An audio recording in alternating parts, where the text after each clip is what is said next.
അനുപ്രക്ഷോഭനി അട്ടപ്പാടിക്കാരി. അട്ടപ്പാടി എന്ന് കേൾക്കുമ്പോൾ നിങ്ങളുടെ മനസ്സിലേക്ക് കടന്നു വരുന്ന ഒരു ചിത്രമുണ്ടല്ലേ? ശിശുമരണം, പോഷകാഹാരക്കുറവുള്ള സ്ത്രീകളും കുട്ടികളും, ആരോഗ്യ സംവിധാനങ്ങളുടെ പാളിച്ചകൾ, കുറവുകൾ, അങ്ങനെ നിരവധി വാർത്തകൾ നിങ്ങളിലേക്ക് എത്തിയിട്ടുണ്ടാവും. ഇപ്പോഴത്തരം വാർത്തകൾക്ക് എന്ത് സംഭവിച്ചു എന്ന് ചിന്തിച്ചിട്ടുണ്ടോ? അത് എന്തുകൊണ്ടാണ് എന്നുള്ളത് നിങ്ങൾ അറിയിക്കേണ്ടത് ഒരു അട്ടപ്പാടിക്കാരി എന്ന നിലയിൽ എൻ്റെ കടമയാണ്.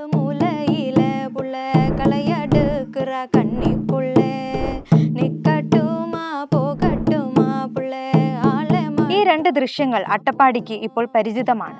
ഒരു സ്ത്രീ ഗർഭിണിയാണെന്ന് അറിഞ്ഞതു മുതൽ ആരോഗ്യ പ്രവർത്തകരും മറ്റു വകുപ്പുകളിൽ നിന്നുമുള്ളവരും വീടുകളിലേക്ക് എത്തും.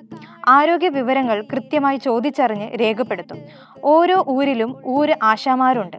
ഗർഭകാല രജിസ്ട്രേഷൻ നേരത്തെ ആക്കാനും ആരോഗ്യ സേവനങ്ങൾ എത്തിക്കുന്നതിനും ആശാമാരിലൂടെ കഴിയുന്നു. മൊബൈൽ മെഡിക്കൽ യൂണിറ്റിലൂടെ ഗർഭകാല പരിചരണവും ഉറപ്പാക്കുന്നുണ്ട്.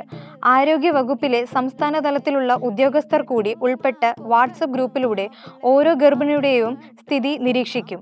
ഹൈറിസ്കിലുള്ളവരെ മുൻകൂട്ടി കോട്ടത്തറ ആശുപത്രിയിൽ പ്രവേശിപ്പിക്കും. അതിലൂടെ വീടുകളിലെ പ്രസവം ഇല്ലാതാക്കാൻ കഴിഞ്ഞു. കുഞ്ഞുങ്ങൾ ജനിച്ചു കഴിഞ്ഞാലും തുടരുന്നുണ്ട് ഈ ശ്രദ്ധയും പരിചരണവും. നവജാത ശിശുമരണം തടയാൻ കോട്ടത്തറ ആശുപത്രിയുടെ കീഴിൽ ന്യൂബോൺ ICU സജ്ജീകരിച്ചിട്ടുണ്ട്. തൂക്കക്കുറവുള്ളത് കണ്ടെത്തിയാൽ പരിചരണത്തിനായി അഗളി, ഷോളിയൂർ, പുതൂർ എന്നിവിടങ്ങളിൽ ന്യൂട്രീഷൻ റീഹാബിലിറ്റേഷൻ സെന്റർ ശാക്തീകരിച്ചിട്ടുണ്ട്.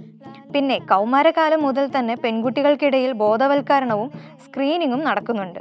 ഇത്രയും പറഞ്ഞത് അട്ടപ്പാടിയിലെ ഗോത്രവർഗ സമൂഹത്തെ ആരോഗ്യ സംവിധാനങ്ങളുമായി കൂട്ടിയിണയ്ക്കാൻ നടത്തുന്ന ശ്രമങ്ങളെക്കുറിച്ചാണ്. ആശുപത്രിയിലെ അടിസ്ഥാന സൗകര്യ വികസനം ഒരുക്കുന്നതിലും വലിയ മുന്നേറ്റമാണ് ഈ വർഷങ്ങളിൽ നടന്നിട്ടുള്ളത്. ഇതിന്റെ ആദ്യപടിയായി കോട്ടത്തറ ട്രൈബൽ സ്പെഷ്യാലിറ്റി ആശുപത്രിയെ താലൂക്ക് ആസ്ഥാന ആശുപത്രിയായി ഉയർത്തി.